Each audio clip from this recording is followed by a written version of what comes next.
आपण बाबासाहेबांप्रती आपल्या मनामध्ये उपकाराची जाणीव ठेवावी, कृतज्ञतेचा भाव ठेवावा की तो महामानव झिजला नसता तर हा देह सजला नसता. भगवान बुद्धाच्या तत्वज्ञानातील एक एक अंग तुम्हाला बाबासाहेबांमध्ये दिसेल की बाबासाहेबांनी समता प्रस्थापित करण्यासाठी बाबासाहेबांनी हा संघर्ष केला होता. समता हे बुद्धाचं तत्व आहे. आपल्याकडे जे कोणतं ज्ञान आहे ते ज्ञान वाया नाही गेलं पाहिजे. आपण ते समाजाला, बाबासाहेबांना समर्पित केलं पाहिजे. तर भगवान म्हणाले आपोआप तर कोणाला यश प्राप्त करता येणार नाही. म्हणून या धम्मपदाच्या गाथेत भगवान बुद्ध काय म्हणाले? उत्साही, स्मृती जागरूक राखणारे ठेवणारे, सूची कर्म करणारे, विवेकाने वागणारे, संयमशील असणारे, आळस रहित राहणारे, धम्माचं आचरण करणारे असे जे कोणते लोक असतील त्यांच्याच जीवनाला यश प्राप्त होते. भगवान म्हणाले जीवनामध्ये प्रत्येकाचा उत्साह असायला पाहिजे की भारत बुद्धमय झाला पाहिजे. पण आपलं काय योगदान आहे त्यासाठी? जागृत असायला पाहिजे. बाबासाहेबांच्या लेकरांनी सुद्धा जागृत असायला पाहिजे. पण हकीकत मध्ये सगळेच लेकर आहेत का जागृत? नाही आहे जागृत. म्हणून तर ही देशाची अशी परिस्थिती बनत आहे बघा.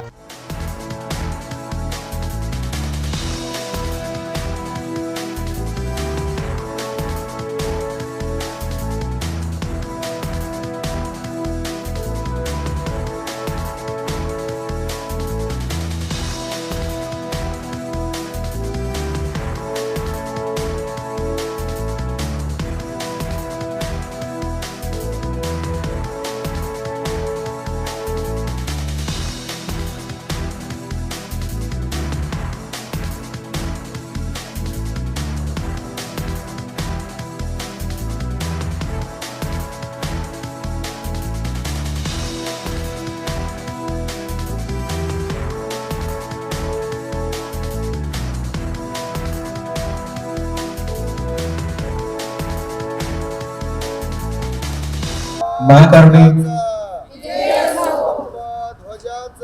विजय असो. भगवान बुद्धांचा, भगवान बुद्धांचा, बुद्ध धम्माचा, भिक्खू संघाचा, भिक्खू संघाचा. जय भीम, जय भीम, जय भीम.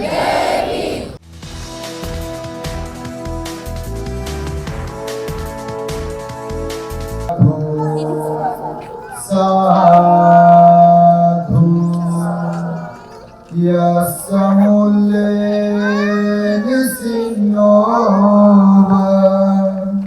सपारी विजयं का पत्तो सब न्यूतं सत्था वंदे तं बोधिपादपं बोधिराजान नमस्तुते. बुद्धं नमामि, धम्मं नमामि, संघं नमामि.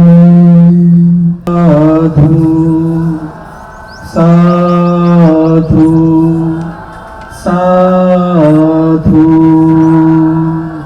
सम्मा सम्बुद्धो भगवान् बुद्धं भगवन्तं अभिवादेमि. स्वाख्यातो भगवता धम्मो धम्मं नमामि. साधु साधु साधु. सम्मा सम्बुद्धस्स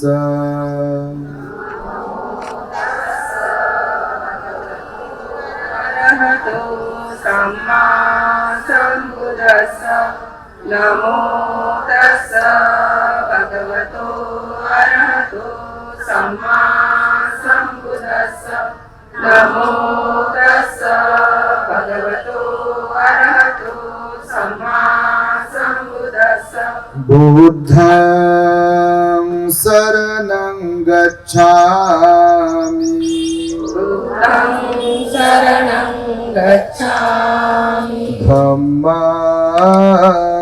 शरणं गच्छामि धम्मं शरणं गच्छामि संघं शरणं गच्छामि संघं शरणं गच्छामि द्वितीयंपि बुद्धं शरणं गच्छामि द्वितीयंपि बुद्धं शरणं गच्छामि द्वितीयंपि धम्मं शरणं गच्छामि द्वितीयंपि धम्मं शरणं गच्छामि द्वितीयंपि संघं शरणं गच्छामि द्वितीयंपि संघं शरणं गच्छामि मेरय्यमज्जपमादठाना वेरमणि सूरामेरयमज्जपमादठाना वेरमणि सिक्खापदं समादियामि सिक्खापदं समादियामि तिसरणेन सद्धिं पञ्चशीलं धम्मं साधुकं सुरक्षितं कृत्वा अपमादेन शीलसम्पादित वन्दे साधु साधु साधु बुद्धं नमामि धम्मं नमामि संघं नमामि साधु साधु साधु साधु साधु साधु. आजचा हा कार्यक्रम उभारण्यासाठी आम्ही अगदी 15 दिवसामध्ये ही तयारी केली आणि इथे ज्या ठिकाणी आपण सगळे इथे उपस्थित आहात इथे एक 4 दिवसाआधी असे पाय फसत होते. कालच्या पावसाने पण थोडी गडबड झाली तर लगेच आम्ही ते सेटल केलं, मलमा बिलमा सगळं टाकून तिथे, आणि खुर्च्या नीट बसत आहे तिथे. आता तुम्ही बसू शकता व्यवस्थित. रमाबाई बहुउद्देशीय महिला मंडळ आणि मैत्रीय बहुउद्देशीय महिला मंडळ इथल्या महिलांनी 15 दिवसामध्ये अतिशय परिश्रम घेतले आणि सगळीकडे हा प्रचार आणि प्रसार सुरू झाला. जेव्हा मी सगळ्यांना सांगत होती भंतेजी की आमच्याकडे बौद्ध धम्म परिषद आहे 1 दिवसीय, तर बोलले, मला विचारलं जात होतं की कोण येणार आहेत. मी बोलायची की औरंगाबादचे करुणानंद भंतेजी येणार आहेत, तर पूर्ण भिक्षू संघ येणार आहे. तर अक्षरशः असे उड्या मारायचे की अरे बापरे, की करुणानंदजी भंतेजी येणार आहे, आम्ही नक्की येणार. मी म्हटलं बिलकुल स्वागत आहे. तर त्यांच्या हा धम्मदेशनेचा लाभ आपल्या या नरसाळा नगरीतील आणि नागपूरच्या 4ही कोपऱ्यामध्ये आपण प्रचार प्रसार केलेला आहे. येतीलच लोक. या सगळ्यांना हा लाभ मिळावा म्हणून आपण इथे या भिक्षू संघाला आमंत्रित केलेला आहे. आणि यानंतर भंतेजींची जी धम्मदेसना होईल त्यानंतर भिक्षू संघाची धम्मदेसना होईल. आदरणीय आमच्या रमाबाई बहुउद्देशीय महिला मंडळाच्या सचिव हेमाताई आयुष्यमती हेमाताई बागडे यांच्या या कार्यक्रमात आणि हा सगळा थाट उभा करण्यात त्यांचा मोलाचा वाटा आहे, सिंहाचा वाटा आहे. त्यांच्यासाठी पण मी 3दा साधुकार करते. साधू साधू साधू. शिवाय बाकीच्या महिला मंडळातल्या बाकीच्या महिलांनी सुद्धा अतिशय हिरहिरीने याच्यामध्ये सहभाग घेतला. कोणी भोजनदानाची व्यवस्था घेतली भिक्षू संघाच्या, तर कुणी स्वागताची जबाबदारी घेतली. कुणी सर्वात मोठे म्हणजे एवढा मोठा कार्यक्रम उभारायचं म्हटलं तर याला दानाची फार गरज होती. तरी पण महिला डगमगल्या नाही की ताई आम्ही करूच, तुम्ही पुढे व्हा, आम्ही आहोतच सोबतीला. असा मला प्रत्येक ठिकाणाहून विश्वास मिळाला. जिथे गेलो तिथून आम्ही रिकामं आलो नाही. आम्हाला कोणी 1000, 5000, 10,000, 1000 असं आम्हाला दान मिळालं भंतीजी, आणि खूप सहकार्य केलं. आणि त्याच्यामुळे ह्या सर्वांच्या दानातून हा कार्यक्रम इथे उभा केलेला आहे आपण. हा कार्यक्रम आपल्याला ह्या धम्मदेसनेचा हा सोहळा जो आहे आपल्याला अतिशय म्हणजे ह्या सोहळ्यामुळे आपल्याला आणि ह्या देसनेमुळे अतिशय लाभ मिळेल याची तर मला पूर्णच खात्री आहे. जयश्रीताई गणवीर यांच्या पुढाकाराने तुम्हा सर्वांच्या माध्यमातून आपल्या या ऐतिहासिक नागपुरात ही धम्म परिषद संपन्न होत आहे. तेव्हा या धम्म परिषदेसाठी उपस्थित असलेले आपण सर्वजण सर्वांच्या प्रती मंगलमैत्री प्रदान करून यानंतर रीतसर धम्मदेसनेला प्रारंभ होत आहे. आम्हा भिक्खू संघातील पूजनीय भिक्खू यण धम्मानंदजी थेरो, संचालक सर्च रिसर्च यूट्यूब चॅनल यांची प्रथम धम्मदेसना होईल.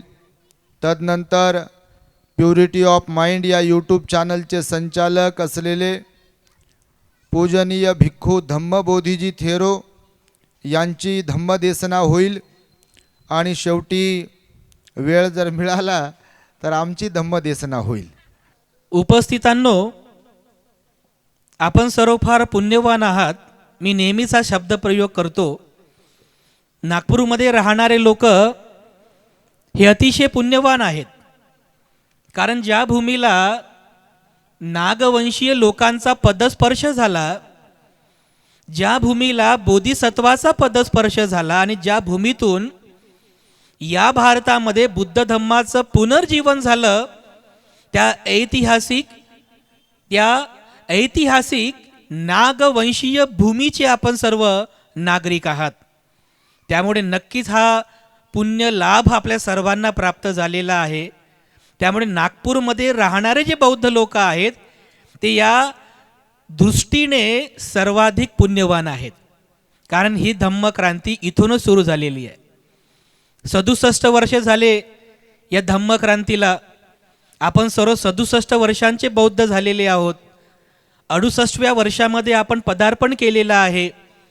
या 67 वर्षांमध्ये आपल्या सर्वांमध्ये झालेला जो बदल आहे तो नक्कीच वाखाण्याजोगा आहे. इतर लोक तोंडात बोटं घालतील, इतर लोकांना कमीपणा वाटेल. इथल्या बौद्ध समाजाची प्रगती बघून की एवढा प्रगतिवान हा समाज झालेला आहे. आणि बांधवांनो, हे जे काही सर्व झालं हे केवळ आणि केवळ बोधिसत्व डॉक्टर बाबासाहेब आंबेडकरांमुळे झालेलं आहे. यामध्ये बिलकुल कोणाचं डाऊट असू नये. आपल्याला आज हे पुण्य संधी, हे पुण्याचे दिवस आपल्याला मिळाले, हे सोन्यासारखे सुखाचे दिवस मिळाले, हे सर्वस्वी केवळ डॉक्टर बाबासाहेब आंबेडकरांमुळे प्राप्त झालेले आहेत. त्यामुळे सदैव आपण बाबासाहेबांप्रती आपल्या मनामध्ये उपकाराची जाणीव ठेवावी, कृतज्ञतेचा भाव ठेवावा की तो महामानव झिजला नसता तर हा देह सजला नसता. तो महामानव झिजला म्हणून तर हा देह सजला. जर त्या महामानवानी संघर्ष केला नसता तर कदाचित आपल्याला हे सुखाचे, हे सोन्याचे दिवस कधीच मिळाले नसते बांधवांनो. म्हणून नेहमी बाबासाहेबांप्रती कृतज्ञतेचा भाव आपल्या चित्तामध्ये ठेवा. कारण एवढा विद्वान महामानव, प्रकांड पंडित की ज्यांच्या पुढाकारामुळं, ज्यांच्या संघर्षामुळं आपण आज सुखी जीवन जगत आहोत, माणूस म्हणून जीवन जगत आहोत. तो ज्ञानाचा ज्ञानीवंत, तो कायदे पंडित, तो महान विद्वान, एवढे मोठे बाबासाहेब आंबेडकर आपल्या सर्वांचेच आदर्श आहेत. हे साधी आणि सोपी गोष्ट नाही आहे. आपल्याकडे बाबासाहेबांचा आदर्श आहे. ज्या बाबासाहेब आंबेडकरांना आज संपूर्ण जग हात जोडते. काल परवाच बघा, काल सायंकाळी मी व्हॉट्सअप फेसबुकला पोस्ट बघितली. आंध्र प्रदेशमध्ये कुठे विजयवाडा त्या ठिकाणी बाबासाहेबांचा मला वाटतं 125 फुटाचा पुतळा, कालच त्याचं उद्घाटन झालं बघा. एवढा भव्य दिव्य पुतळा तिथं बनवलेला आहे. काही दिवसांपूर्वी हैदराबादला सुद्धा पुतळ्याचं अनावरण झालं. म्हणजे बाबासाहेबांच्या उपकाराची जाणीव ठेवून बघा हे मोठं कार्य, महत् कार्य संपन्न होत आहे. म्हणून आपणही विश्वासानं आणि स्वाभिमानानं बाबासाहेबांप्रती ह्या उपकाराचा भाव मनामध्ये ठेवावा. एवढा ज्ञानाचा ज्ञानीवंत राजा आपल्या सर्वांकरिता आदर्श आहे. और आपणच नाही तर त्या काळामधले भारतातले मोठमोठे राजकारणी, मोठमोठे विद्वान सुद्धा बाबासाहेबाच्या ज्ञानापुढे पाणी भरायचे, बाबासाहेबाच्या ज्ञानाला नतमस्तक व्हायचे. छत्रपती शाहू महाराज सहज बसलेले आहेत त्यांच्या राजवाड्यामध्ये कोल्हापूरमध्ये, आणि चहा पिता पिता त्यांच्यासमोर मूकनायक नावाचं एक पाक्षिक दिसतं. शाहू महाराजांची नजर जाते, ते पाक्षिक उचलतात. मूकनायक ते पाक्षिक होतं.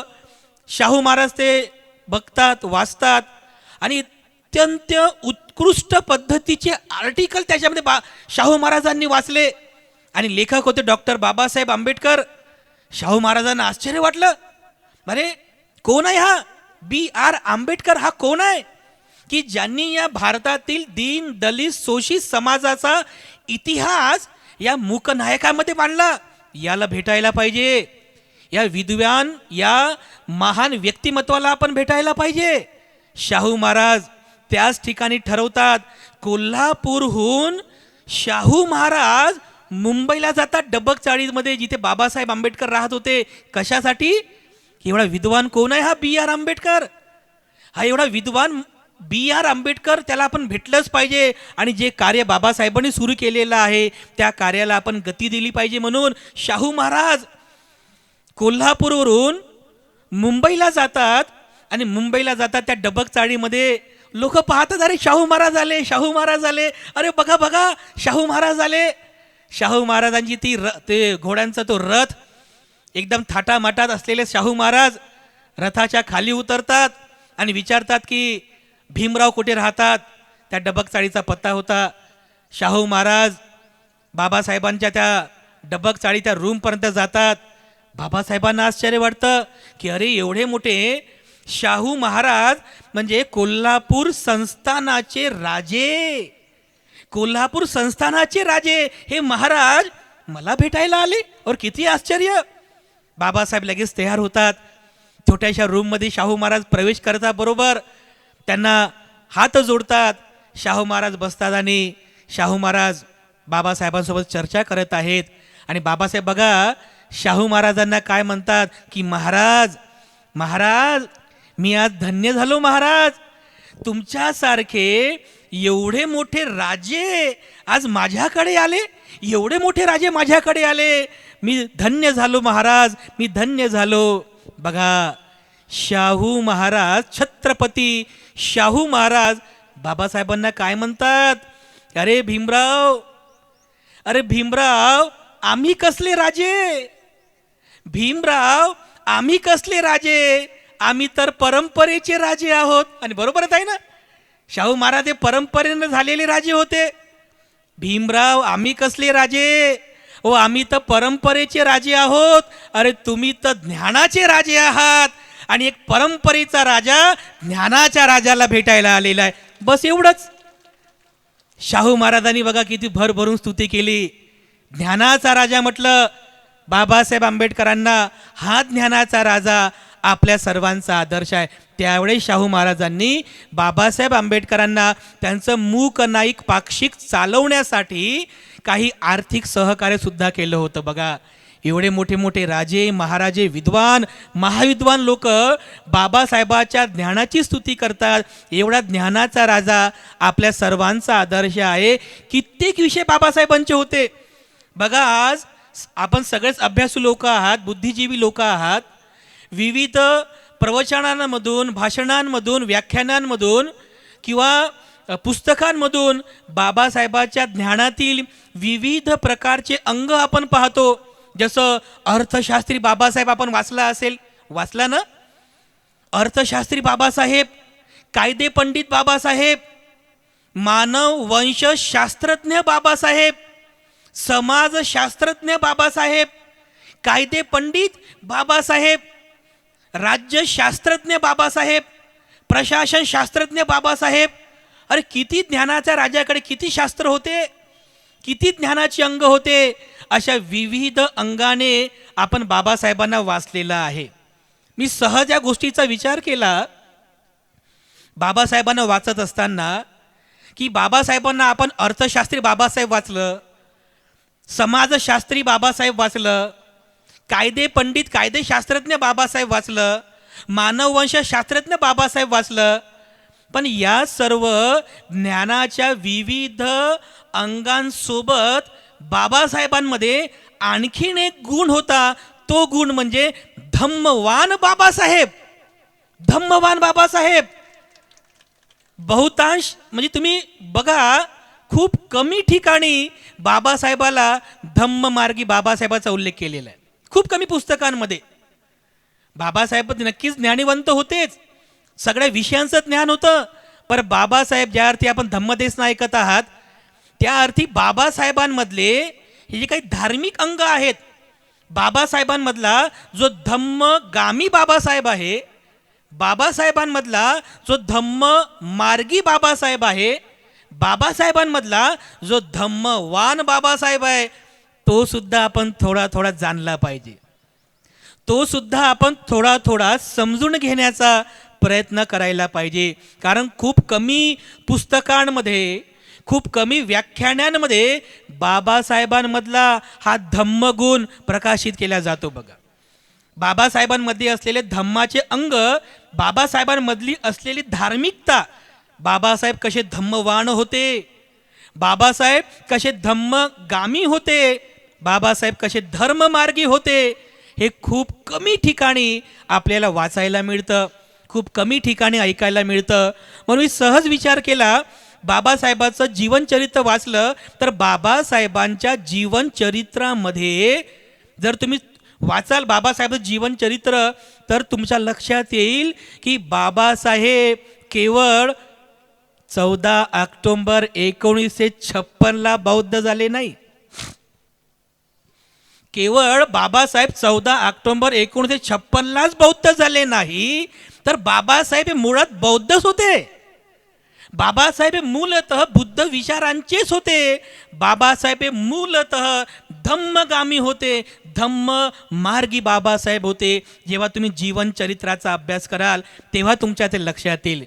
अगदी बालपणापासूनच बाबासाहेबांवरती बुद्धाचा संस्कार टाकलेला आहे.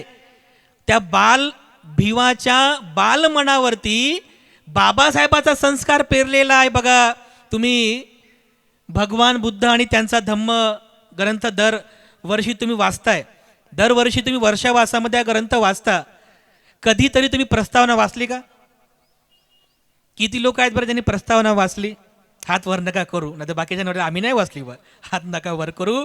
मनातल्या मनामध्ये विचार करा, मी वाचली आणि मी नाही वाचली, मी वाचलं आणि मी नाही वाचलं.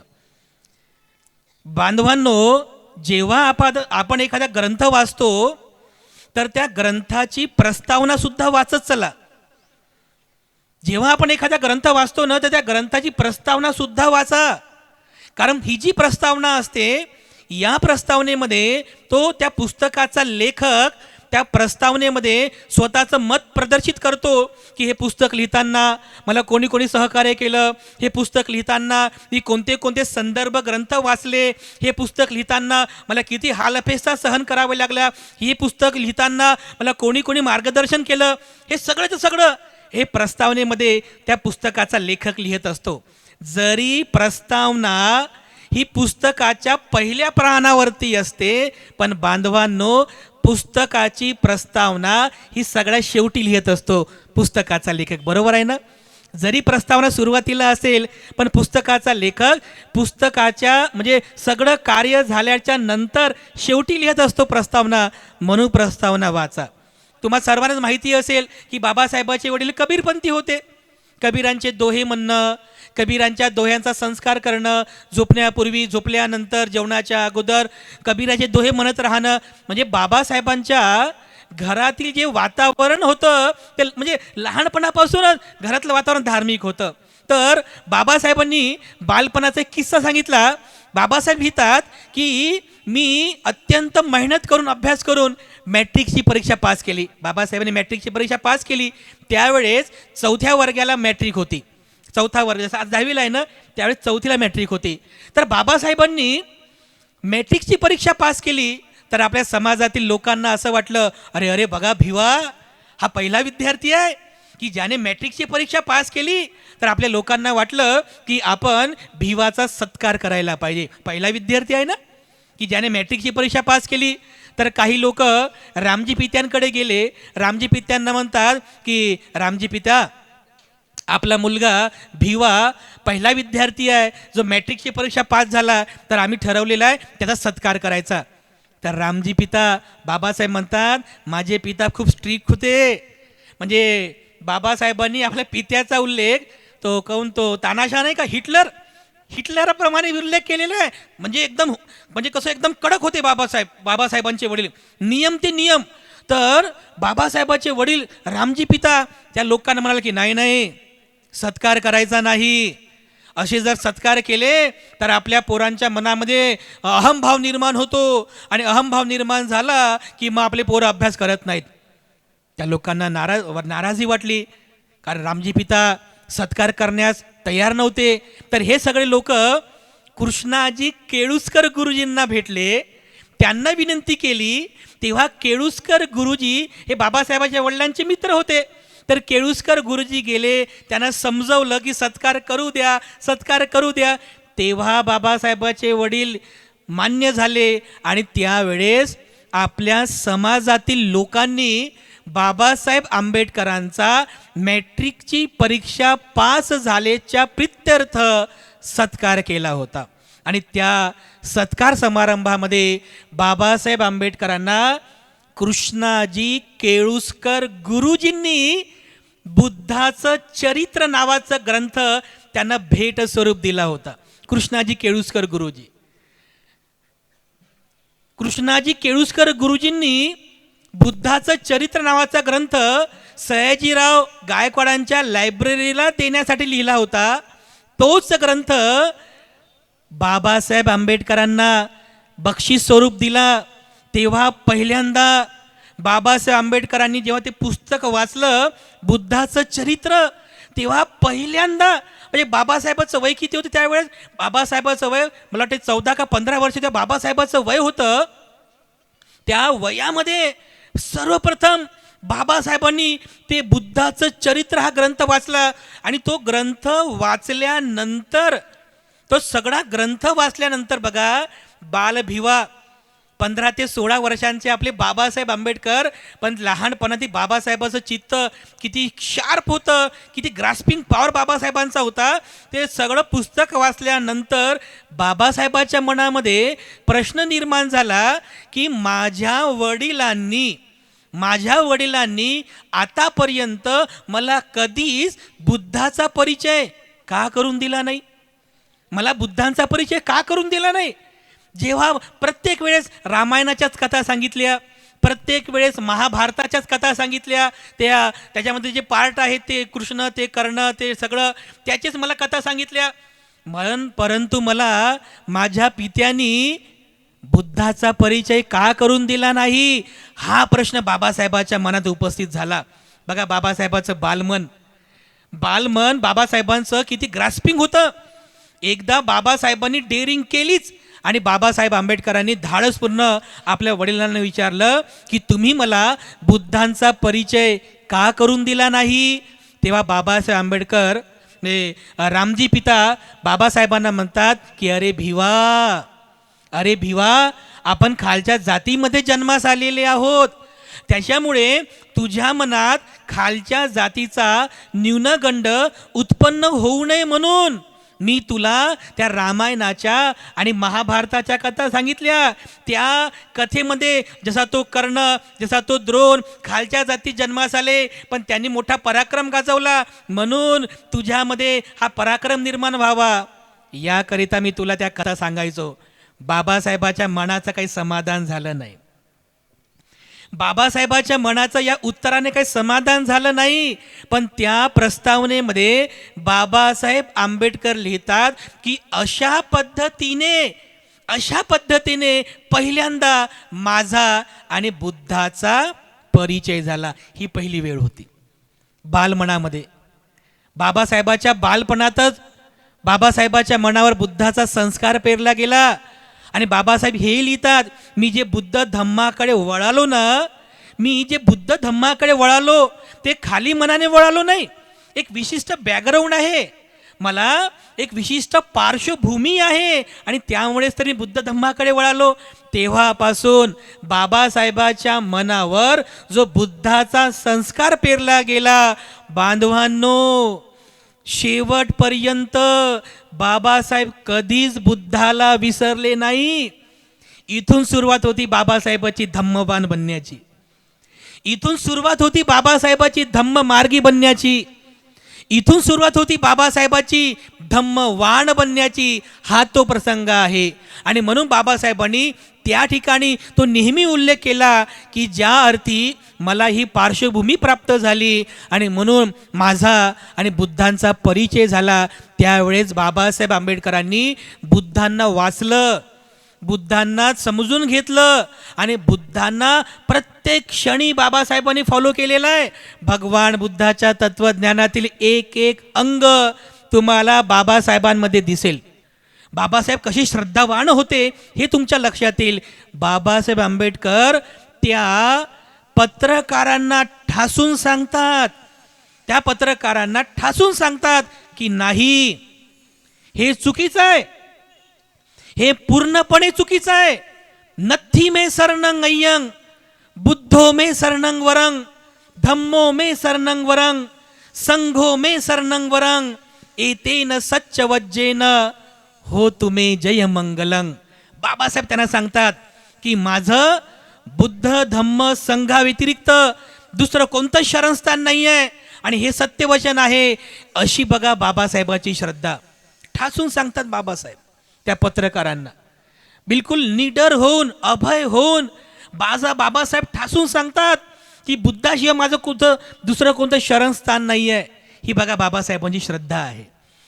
धम्माशिवाय माझं दुसरं कोणतं शरणस्थान नाही आहे, ही बाबासाहेबांची श्रद्धा आहे. संघाशिवाय माझं दुसरं कोणतं शरणस्थान नाही आहे, ही बाबासाहेबांची श्रद्धा आहे. अशी श्रद्धा आपल्या सर्वांची असली पाहिजे. कधीही डळमळीत न होणारी, कमजोर न होणारी. अरे किती श्रद्धावान होते हो बाबासाहेब, किती श्रद्धावान होते. अशी श्रद्धा आपल्यामध्ये निर्माण व्हावी. जसे बाबासाहेब श्रद्धावान होते तसे आपण श्रद्धावान बनावे. बाबासाहेब जसे प्रज्ञावान होते, बघा बाबासाहेबांमध्ये प्रज्ञा कशी होती. धम्माचं एक एक अंग बाबासाहेबांमध्ये आपल्याला पाहायला मिळतं. प्रज्ञावान होते बाबासाहेब. आजही बघा बऱ्याचशा लोकांमध्ये, आपल्यामध्ये बऱ्याचशा मुलींची नावं प्रज्ञा असतात. बाबासाहेब प्रज्ञावान होते. कशा प्रकारचे प्रज्ञावान होते? बाबासाहेबांमधला हा सर्वात मोठा गुण होता की बाबासाहेब हे प्रज्ञावान होते, प्रज्ञावान.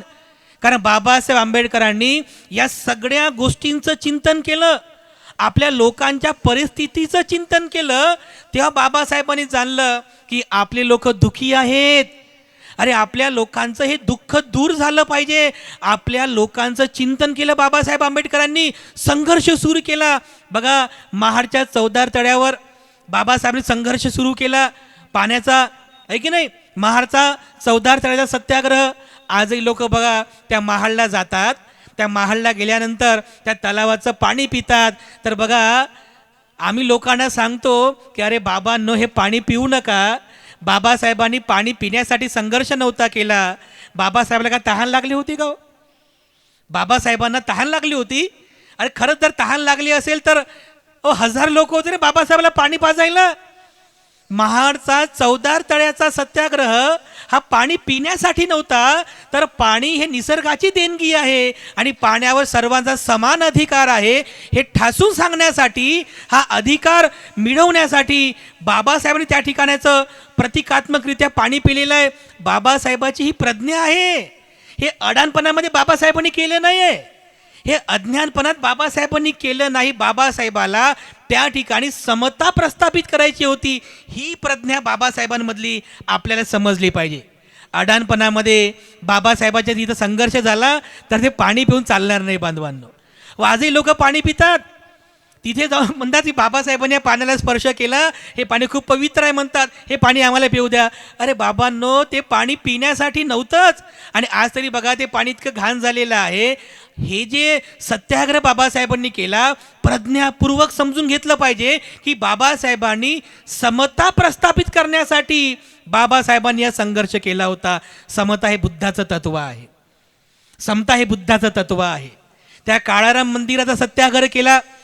आपल्यातले काही असे अज्ञानी लोक तिथे अजूनही जातात, हात जोडतात. कशासाठी? की बाबासाहेबांनी ते संघर्ष केला होता म्हणतात. बाबासाहेबांनी संघर्ष केला आणि म्हणून आम्ही ते हात जोडतो. अरे बाबांनो, बाबासाहेबांनी त्या काळ्या रामाच्या, गोऱ्या रामाची पूजा करण्यासाठी तो संघर्ष केला नव्हता. बाबासाहेबांना तिथे समता प्रस्थापित करायची होती. बाबासाहेब आंबेडकरांना तिथे समता प्रस्थापित करायची होती, म्हणून बाबासाहेबांनी तो संघर्ष त्या ठिकाणी केला. हे आपल्याला समजलं पाहिजे. बाबासाहेबांमधली ही प्रज्ञा आहे बघा. बाबासाहेबांमधली जी प्रज्ञा आहे, ही प्रज्ञा आपण खूप चांगल्या प्रकारे समजून घेतली पाहिजे बांधवांनो. बाबासाहेब आंबेडकरांमुळे ज्या काही गोष्टी आपल्याला मिळाल्या बांधवांनो, या सगळ्या गोष्टी सदैव आपल्यामध्ये चित्ताने जागृत ठेवा. आणि आज ज्या अर्थाने आपल्याला बाबासाहेबांनी दिलेली जी जबाबदारी आहे, त्या जबाबदारीचं भान ठेवून, त्या जबाबदारीची जाणीव ठेवून मी सुद्धा धम्म कार्यासाठी पुढे येईल. टीका टिप्पणी सोडून धम्म कार्यामध्ये विलीन होईल. एकमेकांवरती टीका करणं सोडून धम्माचा प्रचार आणि प्रसार करण्यासाठी पुढाकार घेईल, सहकार्य करील, दानपुण्य करील. आणि अशाप्रमाणे बाबासाहेबाचा आदर्श घेऊन मी सुद्धा माझं जीवन व्यतीत करण्याचा प्रयत्न करेल. हा संकल्प प्रत्येक बौद्ध व्यक्तीने घेणं अतिशय गरजेचं आहे.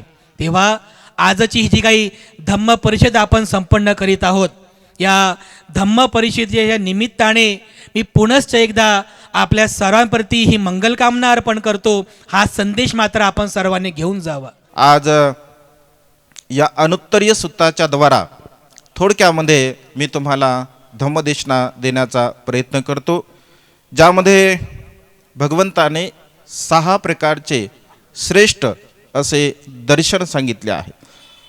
भगवंत असे म्हणतात की श्रेष्ठतम दर्शन हा पहिला अनुत्तरीय असा गुण आहे. श्रेष्ठतम दर्शन. दर्शन म्हणजे काय? दर्शन म्हणजे बघणे, दर्शन म्हणजे पाहणे. दर्शन घेत असतो आपण संसारामध्ये जीवन जगत असताना. अनेक प्रकारच्या वस्तूंचं आपण दर्शन घेत असतो. दर्शन घेणे म्हणजे पाहणे, बघणे.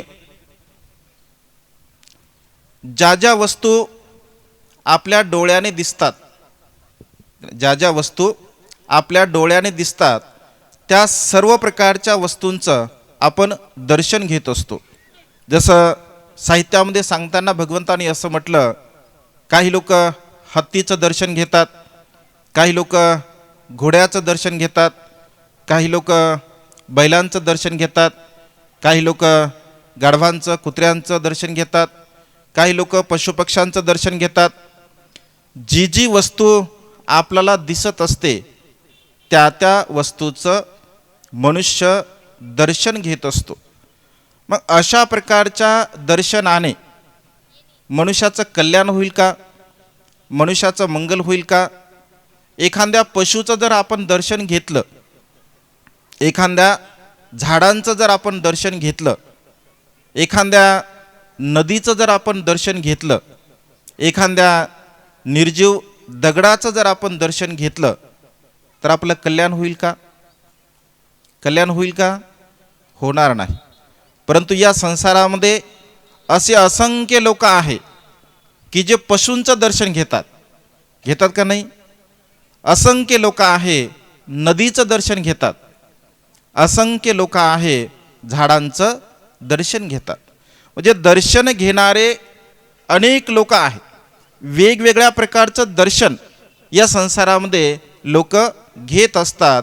परंतु भगवंताने याला श्रेष्ठ दर्शन असं म्हटलं नाही. जे मिथ्या दृष्टीने लोक दर्शन घेतात, अंधभक्तीने दर्शन घेतात, अंधश्रद्धा चित्तामध्ये असते म्हणून दर्शन घेतात, कर्मकांडाच्या वृत्तीने दर्शन घेतात. कारण इथे कुत्र्याचं सुद्धा दर्शन घेतलं जातं, गाढवाचं सुद्धा, बैलाचं सुद्धा, गाईचं सुद्धा दर्शन घेतलं जातं. परंतु याला श्रेष्ठ दर्शन भगवंतानी म्हटलं नाही. किंवा अशा प्रकारचं दर्शन घेणारा मनुष्य आपल्या जीवनामध्ये कधीही सुखाची प्राप्ती करू शकत नाही. काही क्षणापुरतं जरी त्याला असं वाटत असेल की हे दर्शन मी घेतलेलं आहे, हे दर्शन मी प्राप्त केलं आहे, परंतु या दर्शनामुळे मनुष्य कधीही सुखी होऊ शकत नाही. मग श्रेष्ठ दर्शन कोणतं? तर भगवंत असे म्हणतात, या संसारामध्ये जर श्रेष्ठ दर्शन तुम्हाला प्राप्त करायचं आहे, कारण अन्य भिन्न भिन्न जे दर्शन आहे ते ग्राम्य आहे, ते तुच्छ आहे, ते हलक्या दर्जाचे आहे, ते अडाणी लोकांचे आहे, ते मूर्ख लोकांचे आहे, ते अज्ञानी लोकांचे दर्शन आहे. आणि जो मनुष्य या दर्शनाला श्रेष्ठ समजत असतो तर तो मनुष्य पूर्णपणे मिथ्या दृष्टीने युक्त असतो. मिथ्या दृष्टीचा मनुष्य अशा प्रकारच्या दर्शनाला श्रेष्ठ समजत असतो. परंतु जो ज्ञानी आहे, जो बुद्धिवान आहे, जो प्रज्ञावान मनुष्य आहे, तर याला तो श्रेष्ठ दर्शन समजत नाही. मग श्रेष्ठ दर्शन का आहे? तर जो मनुष्य तथागतांचं दर्शन घेत असतो, तथागतांच्या धम्माचं दर्शन घेत असतो, तथागतांच्या संघाचं दर्शन घेत असतो, या 3 रत्नाचं दर्शन घेणारा मनुष्य सर्वश्रेष्ठ आहे असं भगवंतानी म्हटलं आहे. मग बुद्धांचं दर्शन घेणे म्हणजे काय? धम्माचं दर्शन घेणे म्हणजे काय? संघाचं दर्शन घेणे म्हणजे काय? आपल्याला समजलं पाहिजे. नेमकं दर्शन घेणे म्हणजे हात जोडले, मनुष्याचा स्वभाव आहे, गाडीमधून जाताना सुद्धा मनुष्य हात जोडतो, असं असं करतो, किंवा अनेक प्रकारचे प्रकार करतो. तर त्याला दर्शन म्हटलं आहे का? आपण जर असं म्हटलं की मी हात जोडतो आणि हात जोडून केवळ असं दर्शन करतो, माझं हित होऊ दे, माझं सुख होऊ दे, माझं कल्याण होऊ दे, तर खरंच आपलं ते कल्याण होणार आहे का? भगवंताच्या मूर्तीला समजून घ्या.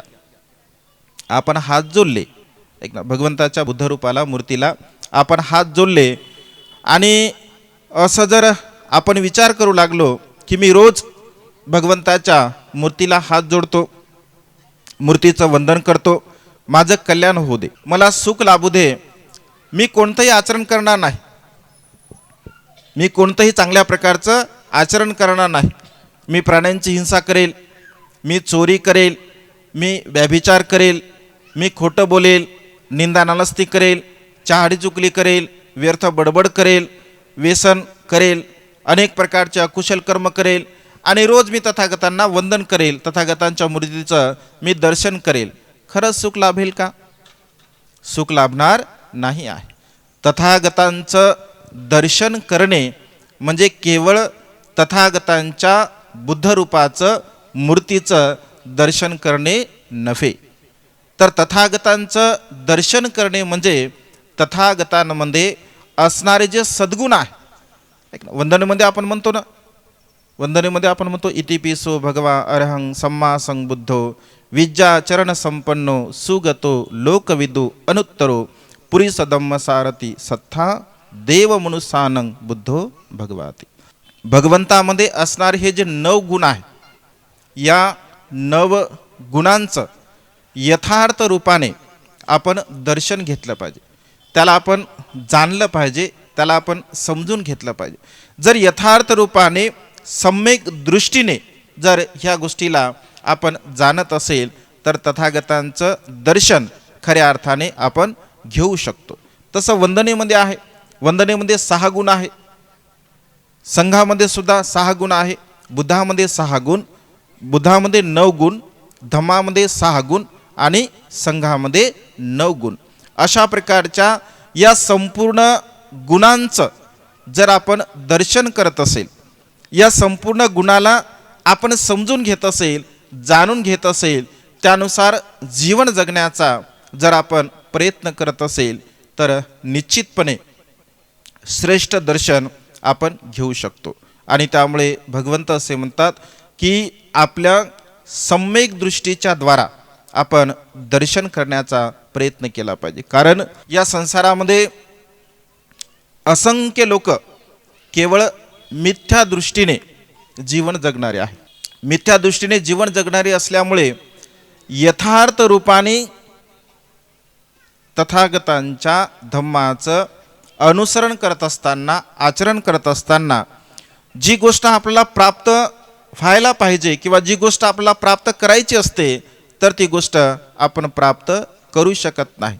त्याचं कारण हेच असतं की मनुष्य यथार्थ रूपाने तथागतांचं दर्शन घेत नाही, यथार्थ रूपाने धम्माचं दर्शन घेत नाही, यथार्थ रूपाने संघाचं दर्शन घेत नाही. याला पहिलं श्रेष्ठ दर्शन भगवंताने म्हटलं आहे. त्यानंतर भगवंत असे म्हणतात की दुसरं दर्शन श्रेष्ठ कोणतं आहे? दुसरं कोणतं श्रेष्ठ दर्शन असं असावं की ज्या दर्शनामुळे आपण सुखपूर्वक जीवन जगू शकतो, ज्या दर्शनामुळे आपण सुखपूर्वक जीवनाकडे वाटचाल करू शकतो, तर त्याला श्रेष्ठ श्रवण असं भगवंताने म्हटलं आहे. श्रेष्ठ श्रवण, श्रवणसुद्धा असलं पाहिजे, ते श्रेष्ठ असलं पाहिजे. ऐकणे, आपण जे ऐकत असतो ते जर ऐकणे श्रेष्ठ नसेल, कारण ऐकत असताना अनेक गोष्टी आपण ऐकतो, जसं गाणेसुद्धा आपण ऐकतो असं म्हटलं आहे. वेगवेगळ्या प्रकारचा आवाज, संगीताचा आवाज आपण ऐकतो, गाण्यांचा आवाज आपण ऐकतो, रडण्यांचा आवाज आपण ऐकतो, बोलण्याचा आवाज आपण ऐकतो. म्हणजे या संसारामध्ये वेगवेगळ्या प्रकारचे आवाज आपण श्रवण करत असतो. अशा प्रकारचं श्रवण जो मनुष्य करत असतो तर अप्रिय गोष्टींचं श्रवण मनुष्याला अधिक प्रिय असते. अप्रिय ज्या गोष्टी असतात किंवा ज्या गोष्टीमुळे आपली हानी होते, ज्या गोष्टीमुळे आपल्याला दुःख होते, ज्या गोष्टीमुळे आपल्या मनामध्ये अनेक प्रकारचे वितर्क उत्पन्न होत असतात, अशा प्रकारच्या गोष्टींचं श्रवण या संसारामध्ये मनुष्य अधिक करत असतो. कारण हे जे गाणं आहे, हे जे नाचणं आहे, हे जे संगीत आहे, जर याला हे जर श्रेष्ठ असतं किंवा मनुष्याच्या सुखाचं असतं तर भगवंताने अष्टशिलामध्ये एक सील दिलं नसतं. अष्टशिलामध्ये एक सील दिलं भगवंताने. नच्च गीत वादित विसुक दर्शना माला गंध विलेपन धारण मंडन विभूषण ठाणा वेरमणी सिक्खापदं समाधियामी. म्हणजे मनुष्य हे जे जीवनामध्ये अशा प्रकारचं श्रवण करत असतो. जर असे अनेक प्रकारचे गाणे असतात बघा, गाणे श्रवण केल्याबरोबर मनुष्याचं जे चित्त आहे, मनुष्याचं जे मन आहे, असे काही सॉंग्स गाणे आपल्या कानावरती पडतात की ते गाणं ऐकल्याबरोबर एखादा सज्जन मनुष्य जो सिलवान आहे, गुणवान आहे, तो तात्काळ म्हणतो की हे असे गाणे लावू नका, बंद करा, असे गाणे बिलकुल तुम्ही लावू नका. कारण तशा प्रकारचे गाणे ऐकल्यामुळे मनुष्याचं चित्त हे वितर्कामध्ये पडत असते, मनुष्याचं चित्त हे काम वासनेमध्ये पडत असते, मनुष्याचं चित्त कधी कधी रागामध्ये, द्वेषामध्ये, लोभामध्ये, मोहामध्ये सुद्धा पडत असते. कारण भगवंत असे म्हणतात की भिक्षूंनो, या संसारामध्ये भगवंताचा उपदेश आहे. म्हणजे कधी असं आपण जे जे सत्य आहे ते आहे. भगवंत असे म्हणतात की भिक्षूंनो, या संसारामध्ये सर्वात घातक आवाज एका पुरुषासाठी जर कोणाचा असेल तर तो म्हणजे स्त्रीचा आहे. हे भगवंताचं वचन आहे, म्हणूनच अगोदर बोललो मी. दुसऱ्या बाजूने भगवंत असे म्हणतात की भिक्षूंनो, या संसारामध्ये सर्वात घातक आवाज स्त्रीसाठी कोणाचा असेल तर तो म्हणजे पुरुषाचा आहे. कारण आवाज म्हणजे बोलणे, बोलण्यामध्ये ममत्व सुद्धा असते, बोलण्यामध्ये प्रेम सुद्धा असते, बोलण्यामध्ये आपुलकी सुद्धा असते, बोलण्यामध्ये जिव्हाळा सुद्धा असतो, बोलण्यामध्ये वासना सुद्धा असते, बोलण्यामध्ये द्वेषसुद्धा असतो, बोलण्यामध्ये मोहसुद्धा असतो. म्हणजे बोलण्याच्या अनेक पद्धती मनुष्य धारण करत असतो. जसं हसणं आहे, हसणं केवळ हसण्यासाठी नसतं.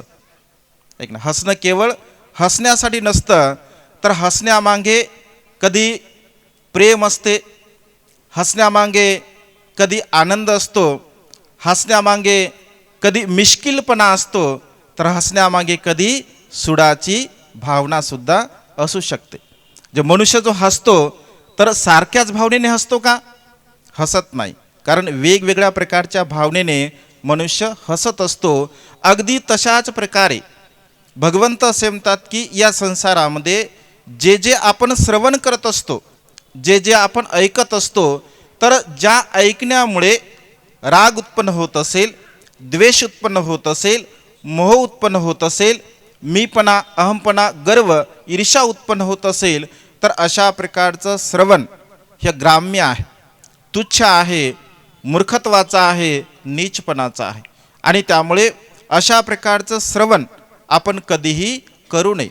अशा प्रकारच्या गोष्टी आपण कधीही ऐकू नये की ज्या गोष्टीमुळे आपली हानी होईल, ज्या गोष्टीमुळे आपलं अहित होईल, आपलं अकल्याण होईल. तर मग श्रेष्ठ श्रवण म्हणजे काय? काय श्रेष्ठ श्रवण आहे? कोणतं श्रेष्ठ श्रवण आहे?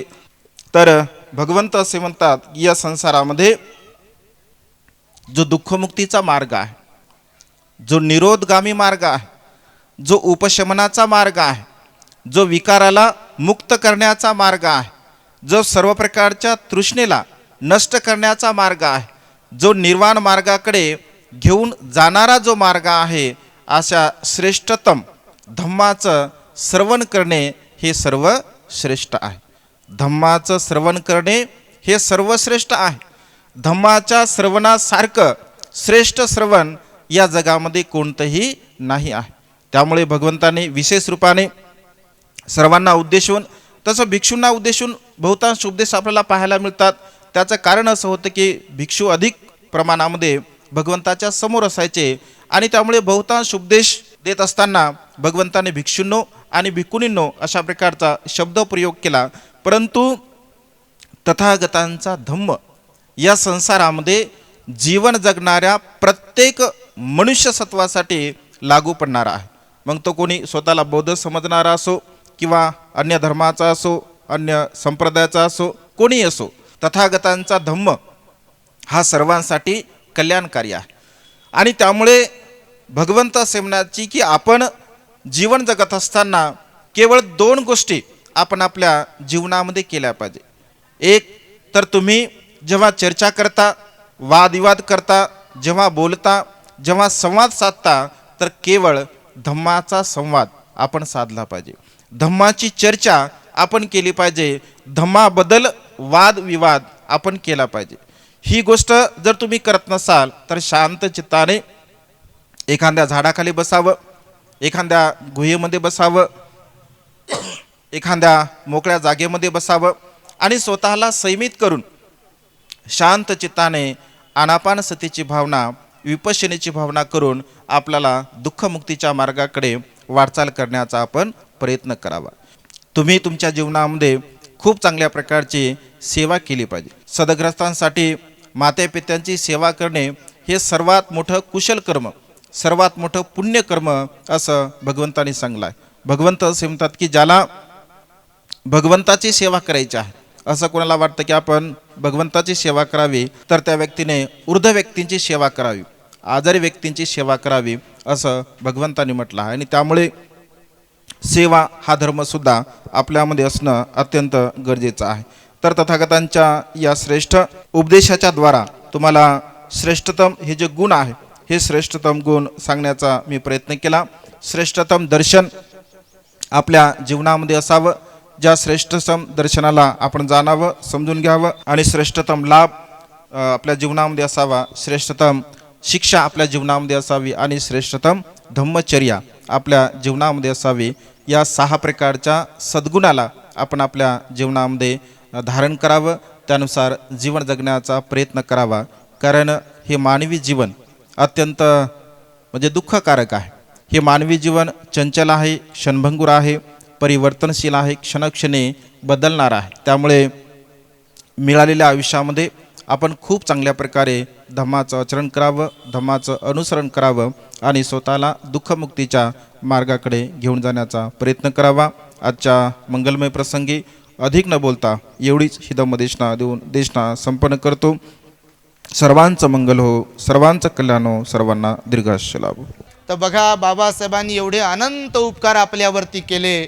याच नागपुरात बाबासाहेबांनी आपल्याला बुद्ध दिला. हजारो वर्ष जो समाज धर्मापासून दूर होता, ज्यांना पायरीवरती ही धर्मस्थळाच्या येण्याची मुभा नव्हती, अधिकार नव्हता, ज्यांना सार्वजनिक ठिकाणी पाणी पिण्याचा अधिकार नव्हता, ज्यांना शिक्षणाचा अधिकार नव्हता, ज्यांना नोकरी करण्याचा अधिकार नव्हता, ज्यांना सोन्याचे चांदीचे हिऱ्या माणिक मोत्याचे दागिने घालण्याचा वापरण्याचा अधिकार नव्हता, ज्यांना सुंदर सुंदर आणि हे किमती वस्त्र अंगावरती परिधान करण्याचा अधिकार नव्हता, अशा मेलेल्या समाजाला बाबासाहेबांनी जिवंत केला आणि हा समाज बाबासाहेबांनी सोन्यानं नटवला. बघा, त्या बाबासाहेबांचे आपल्यावरती अनंत उपकार आहेत. आणि म्हणून मी तर म्हणतो, भिक्खूंचं तर कर्तव्य आहेच आहे, भिक्खूंनी तर काम केलंच पाहिजे पूर्ण वेळ. त्या भिक्खूला दुसरं काय कामधंदा आहे खरं पाहिलंच. आता लोक बोलून दाखवतात कधी कधी, म्हणून हा शब्द वापरला. भंतेजी म्हणजे खरंच सांगा म्हणे, काही काही जे काम करत नाही, काय कामधंदा आहे बरं म्हणे. मी म्हटलं बापा खरंच आहे. आता तर ते लोकांची अपेक्षा आहे सगळ्यांकडून की काम करावं, प्रवचन द्यावं, कोणी ध्यान शिकवावं, कोणी प्रवचन द्यावं, कोणी विहार बांधावेत, कोणी म्हणजे सील पालन करावं, विनयानं राहावं, शिस्तीनं राहावं. समाज आपल्याकडून आशा बाळगून आहे. प्रत्येकजण ना, मी असो की कोणताही चिवरधारी असो, आणि साहजिकच आहे ना, धम्मरथाची 4 चाकं आपण म्हणतो का नाही. मग धम्मरथाच्या 4 चाकापैकी पुढची चाकं कोणती आहे? भिक्खू आणि भिक्खुनी. जबाबदारी आहे ना. पुढचे दोन्ही चाकं व्यवस्थित असतील तर मागे त्यांच्या पाठीमागे धावतील ना मागची चाकं. आणि उपासक उपासिका हे 4 चाकं आहेत. 4ही चाकांचं कर्तव्य आहे. त्यातलं एक चाक जर कमजोर असेल आणि पंक्चर झालं, मग म्हणते बा तुम्हीच पाहून घ्या, आता काही नाही, 3-3 चाकं चाला तुम्ही. जमते का? चालेल का गाडी? 4 चाकी गाडी कशी चालेल? 4ही चाकांमध्ये असलेली हवा पण समान असावी लागते. 4ही चाकं व्यवस्थित असावे लागतात. पंक्चर जरी असेल किंवा हवा कमी जास्त असेल तर ते गाडी बरोबर चालत नाही. आणि म्हणून भिक्खूंचीही जबाबदारी आहे, भिक्खुणींची जबाबदारी आहे, उपासकांची आणि उपासिकांची ही जबाबदारी आहे. त्यामुळे प्रत्येकाने एका मनाने, एका दिलाने, प्रामाणिकपणे, इमाने इतबारे बाबासाहेबांच्या या काफिल्याला पुढे आणि पुढे घेऊन जाण्यासाठी अविरत झटलं पाहिजे. बाबासाहेबांचं फुकटचं खाल्लं नाही पाहिजे. तुला फुकट दिलं या सार असं म्हणू ऐकू त्याच्यावर नाचते, पण त्यातला बोध घेत नाही की गायक म्हणू काय लागला, तो कवी लिहू काय लागला. कसं समजत नसेल बरं नाचणाऱ्याला. त्याच्यावर नाचतात बघा, नाचतात एकाच दिवशी आणि नंतर बेशुद्ध. तुम्ही नाही बापा, तुम्ही लय चांगले, पण असे नाही का लोक? असे आहे ना लोक, बिलकुल जयंतीला थाट माट मला पान फुलं वाहा म्हणते. नटलेत थटलेत, आलेत कुठून भारी भारीचे कपडे घेतलेत, मेकअप केलाय आणि लाव म्हणते गाणं. कसा लावत नाही म्हणते, मी वर्गणी दिली म्हणते. आणि कोण म्हणते डीजे लावू नको म्हणून. कोणी सांगितलं म्हणते डीजे लावू नको, आणि म्हणते माझी वर्गणी मला परत द्या म्हणते. आणि बाकीच्या नाही सांगते देऊ नका रे म्हणते वर्गणी कोणी. बापा असे पण आहेत आपल्यात. दुसऱ्याकडे बोट करण्यात काय अर्थ हो? कुंपणात शेत खात असेल तर दुसऱ्यांना दोष देण्यात काय अर्थ आहे? आता सध्या तेच तर होत आहे. कुंपणात शेत खात आहे. नुसतं नाव ठेवणं, निंदा करणं, हे चुकीचं केलं म्हणणं, म्हणून काय उपयोग आहे? कृती कार्यक्रम काय आहे आपला? कृती कार्यक्रम पाहिजे ना. केवळ गाणे ऐकले म्हणजे किंवा गाणे म्हटले म्हणजे गाण्यावर नाचलो म्हणजे होईल का सगळ्या गोष्टी बरोबर? त्यासाठी कृती कार्यक्रम करावा लागेल, नियोजन करावं लागेल, प्लॅनिंग करावं लागेल. त्या दिशेने आपल्याला वाटचाल करावी लागेल, मार्गक्रमण करावं लागेल. आणि त्यासाठी आपल्याला पैसा, वेळ आणि बुद्धिमत्ता ह्या 3 गोष्टी प्रत्येक व्यक्तीला, जो स्वतःला आंबेडकरवादी जय भीमवाला म्हणेल, तो भिक्खू असो, भिक्खुणी असो, उपासक असो की उपासिका असो, तरुण असो की तरुणी असो, श्रीमंत असो की गरीब असो, त्या प्रत्येक व्यक्तीला गरज आहे. त्या प्रत्येक व्यक्तीची आवश्यकता आहे बाबासाहेबांच्या कामासाठी. आणि त्या प्रत्येक व्यक्तीनं 3 गोष्टी दिल्या पाहिजे बाबासाहेबांच्यासाठी. त्या कोणकोणत्या? एक तर पैसा, दुसरी गोष्ट वेळ आणि तिसरी गोष्ट आपली बुद्धिमत्ता. ट्रिपल टी आहे त्याच्यामध्ये. टॅलेंट आहे, ट्रेझर आहे आणि टाईम आहे. ह्या 3 गोष्टी देऊ शकलो पाहिजे आपण. म्हणून ज्यांना जे जे जमते त्यांनी ते करावं. आता बघा, यांनी पैसाही खर्च केला महिलांनी आपल्या बिचाऱ्या, पैका जमा केला ना, याच्याकडे जा त्याच्याकडे जा, कुणाला मागा, कोणी 1000 कोणी 500 कोणी 100, तर कोणी म्हटलं असेल बा आता नाही उद्या देतो परवा देतो असंही म्हटले असतील. आता काही ना खरंच तसं वाटते की यांना तेच काम आहे म्हणून देतच नाहीत. बघा काही लोक सांगतात भंतेजी आम्ही त्यांच्याकडे जातो, पण ते म्हणते की बा पगारच झाला नाही. लग्न असं करते मोठं बापा, तोंड घेऊन सांगते साऱ्या लोकात बसल्यावर, म्हणते आत्ताच पोरीचं लग्न केलं, म्हणते 10 लाख रुपये खर्च केले. मी तर म्हणतो आपल्या लोकांना, निश्चितच तुम्ही लोकांना लाजवतील अशी लग्न करा, घरं बांधा, गाड्या घ्या, बिल्कुल वो तो जरूरत है. बाबा साहब ने बताया है 1 नूर आदमी 10 नूर कपड़ा, वो तो जरूरी ही है. लेकिन अगर आप अमीर बन गए, धनवान बन गए, तो आपका आद्य कर्तव्य है, तुमचं आद्य कर्तव्य असायला पाहिजे. तुम्ही जाणीव ठेवली पाहिजे प्रामाणिकपणे की माझ्याकडे ही धन दौलत पैसा श्रीमंती जी काही आली आहे ती कुणाची देण आहे? ती फक्त आणि फक्त बाबासाहेबांची देण आहे. आणि म्हणून जे कोणते माझे मायबाप किंवा जे कोणी उपासक उपासिका आपल्या घरी घर बनवत असतील, गाड्या घेत असतील, लग्न मोठमोठे करत असतील, मी तर म्हणतो त्यातला काहीतरी हिस्सा जर 5 लाख रुपये 10 लाख रुपये खर्च करत असाल तर 20-25 हजार रुपये जे लोक धम्मप्रचाराचं प्रामाणिकपणे काम करतायत त्यांना तुम्ही दान म्हणून दिले पाहिजे. तो बाबासाहेबांचा हिस्सा आहे, नाही का? केवळ आपणच पोट भरणे एवढं आवश्यक आहे का? आता या महिलांनी विचार केला असता की बा ठीक आहे ना, आपल्याला मिळाले म्हणून काय झालं, आपण घरीच बसून खाऊ, झाला असता का कार्यक्रम?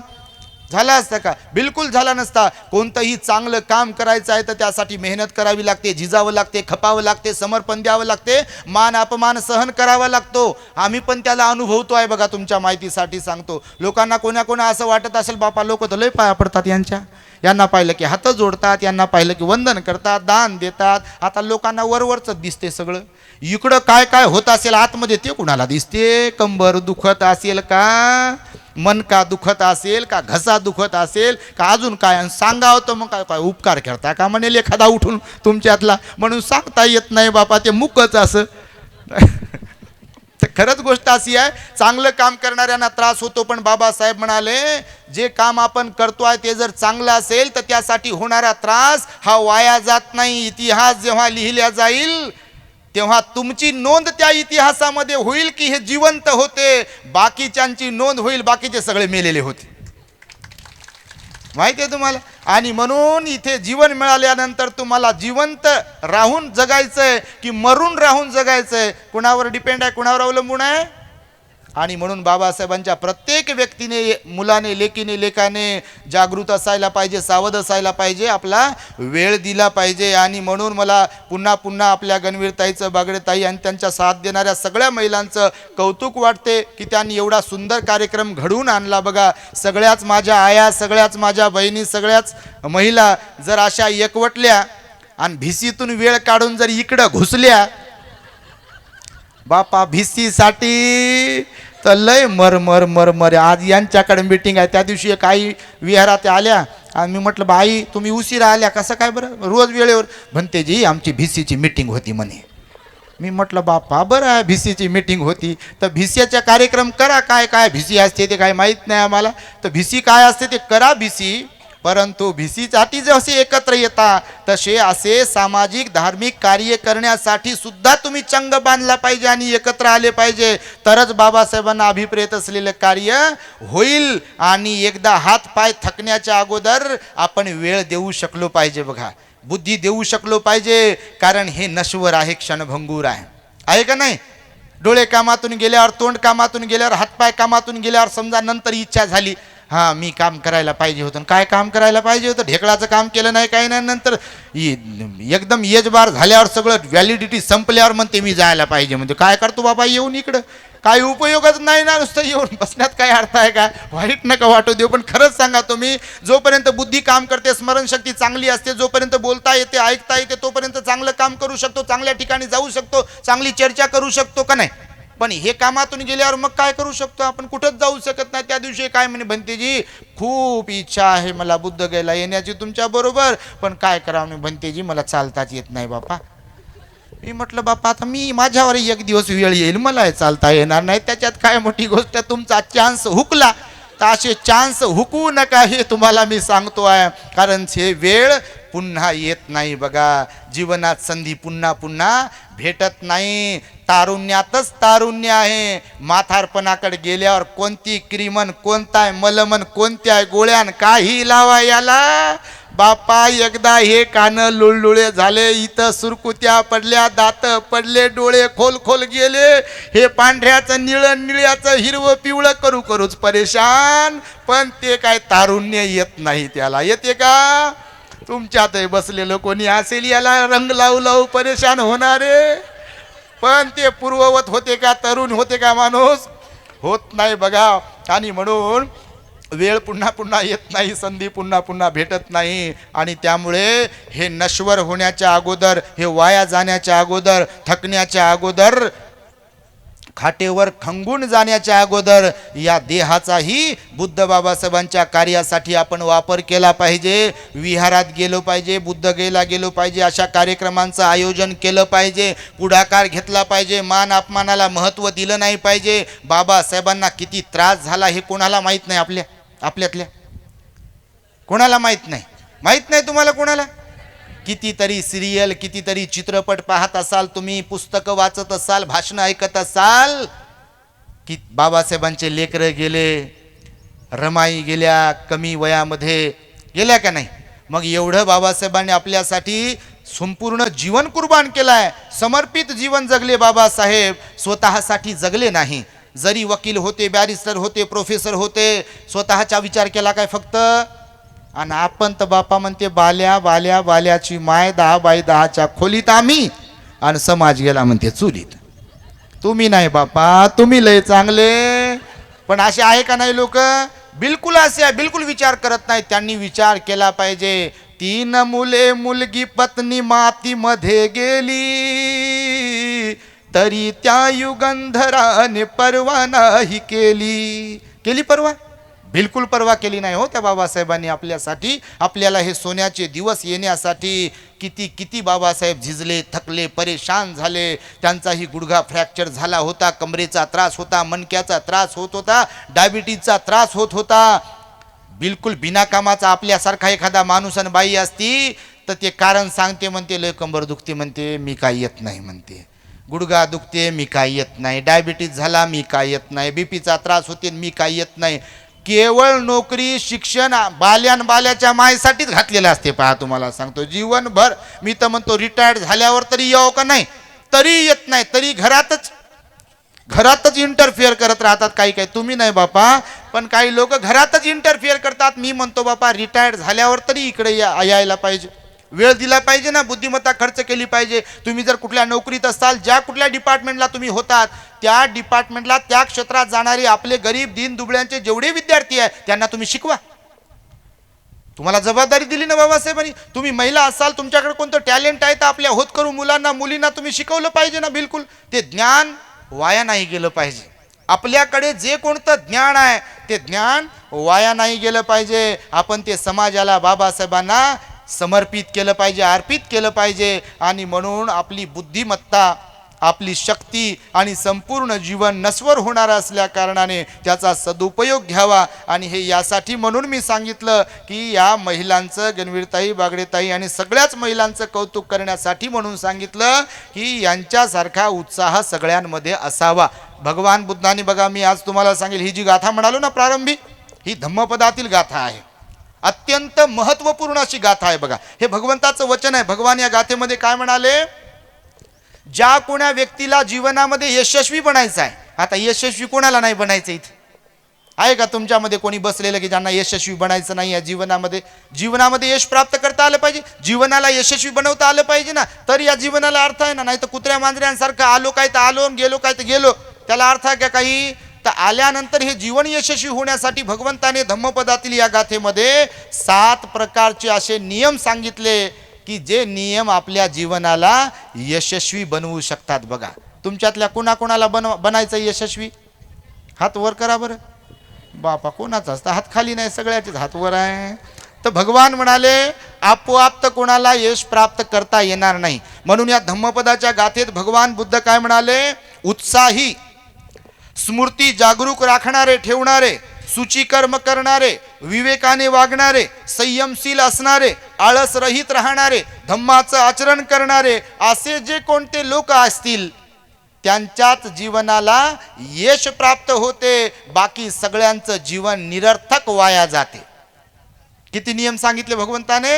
गाथा छोटीशीच आहे, पण 7 नियम सांगितले. बघा, तुम्हा सर्वांकडे पाहून माझ्या मनात आता विषय निर्माण झाला, म्हणून मी तुम्हाला सांगतो आहे. तर बघा, भगवान बुद्धांनी पहिला नियम सांगितला, ज्यांना यशस्वी बनायचं आहे त्यांच्यासाठी. भगवान म्हणाले, जीवनामध्ये प्रत्येकाचा उत्साह असायला पाहिजे.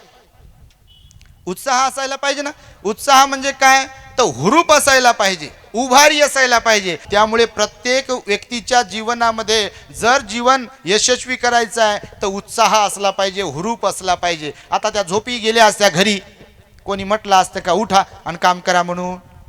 म्हणू शकते का कोणी तुम्हाला? बापा तुम्हाला कोण म्हणेल? जो तो मालक आहे इथं आपला आपल्याला कोण म्हणेल? कोणीच म्हणत नाही आपल्याला. आपण आपले मालक आहोत ना. घर आमचा, सोफा आमचा, गादी आमची, बेड आमचा, टीव्ही आमची, मोबाईल आमचा, त्याच्यातला डाटा आमचा. आणि आम्हाला कोण म्हणू शकते की उठा म्हणून, काम करा म्हणून, वेळ द्या म्हणून? आणि त्यामुळे महिलांमध्ये जो काही भाव आहे उत्साहाचा, तोच उत्साहाचा भाव प्रत्येकामध्ये असावा. भगवान बुद्ध म्हणाले, कुशल कर्म करण्यासाठी सुद्धा उत्साह असावा लागतो. उत्साह नसेल तर कुशल कर्म करतील काय लोक? काही लोक असतात बघा, ध्यानाला जातात, शिबिराला जातात, आणि काही लोक शेवटपर्यंत म्हणतात मला जायचं होतं हो, पण ते पोरग जरा जवान होतं, घरी कोणी नव्हतं म्हणून गेलो नाही.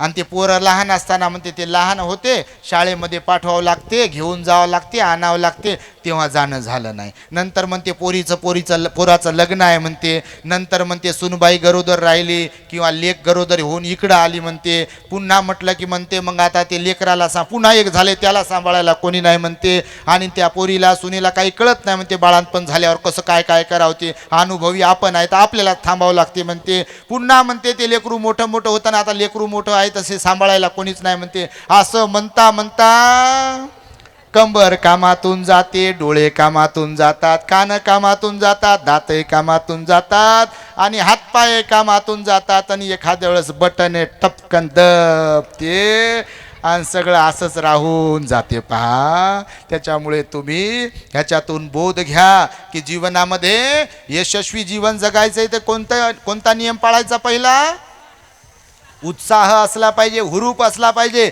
चला आपल्याला विहारात जायचं आहे, चला आपल्याला ध्यानाला जायचं आहे, चला आपल्याला शिबिराला जायचं आहे, चला आपल्याला धम्मदेशना ऐकायची आहे, तर उत्साह पाहिजे ना. आता उत्साह नसतात आले असते का तुम्ही? पण कुठून आलात? आता लांबून आलात तुम्ही.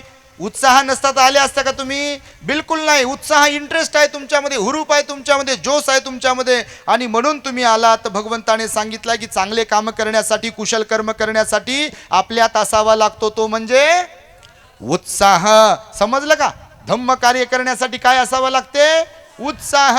आणि म्हणून सगळेच लोक धम्म कार्य काय करत नाहीत का? उत्साह नाही सगळ्यांमध्ये तुमच्यासारखा. बापा, तर उत्साह असला पाहिजे का नाही? बाबासाहेब म्हणाले मला भारत बुद्धमय करायचा आहे. कोणाला म्हणाले? या इतरांना म्हणाले की आपल्याला म्हणाले की नाही? पण आपलं गणित असं होते काहींचं, आपल्याला सोडून भारत बुद्धमय केला पाहिजे लोकांनी. भंतेजींनी पण काम करावं, मी नाही. भंतेजींनी काम करावे, लोकांनी काम करावं, पण मी नाही. आपल्याला सोडून असते आपण काही करायचं तर, कोणतं कर्तव्य पार पाडायचं तर लोकांनी करावं. विहार लोकांनी बांधावं, स्टेज लोकांनी सजवावं, खुर्च्या लोकांनी ठेवाव्यात, सगळ्याच गोष्टीच्या बाबतीमध्ये लोकांनी करावं. वाटते तर खरं आपल्याला की भारत बुद्धमय झाला पाहिजे, पण आपलं काय योगदान आहे त्यासाठी?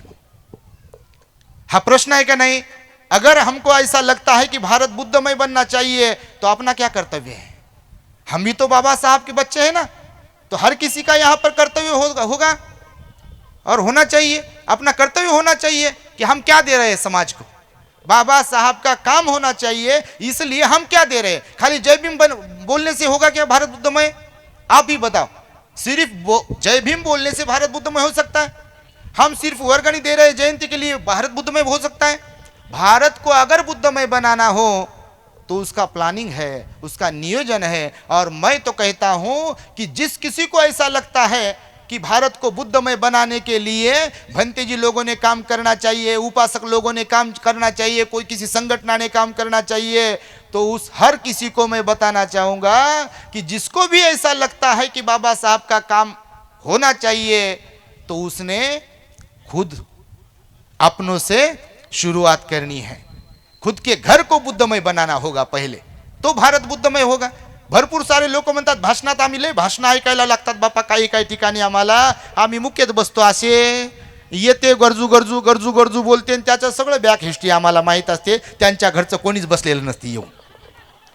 खरं सांगा तुम्ही नाही बापा, तुमच्यातलं कोणी भाषण करणारा असेल तर तुम्हाला नाही, पण असे असतात बघा काही काही, सगळे नाही पण जे भाषण करतात येऊन पुढे गरजू गरजू बोलतात त्यांच्या घरचा. मागेच एका ठिकाणी कार्यक्रम होता आणि एक भाषण करणारी व्यक्ती, आता भाषण कोणाला येत नाही, तुमच्यातही बसलेले 99% भाषण करणारे, माईक आल्यावर तर बाबा घंटाभर बोलाल तुम्ही, बाबासाहेबावर बुद्धावर कोण नाही बोलू शकत. तर ते एका ठिकाणी परिषदेतच होतो आम्ही, ते एक जण असं ते बोलत होतं की म्हणे बाबासाहेबांनी सांगितलं, आता ते आम्ही जिकडं म्हणजे वावरतो त्याच एरियातला होता वक्ता. वक्ता वक्ता वक्ता हो, वक्ता ऐकलं का तू, वक्ता. तर ते माईकवर बोलत होते, आम्ही भंतीजी लोक असे बसले होतात. भंतीजी आम्ही सोबतच राहतो ना, जिकडे राहतो तिकडे पण असं थोडंफार, त्यांचे विहार वेगळे, आपलं विहार वेगळा जिथं राहतो तिकडे औरंगाबादले.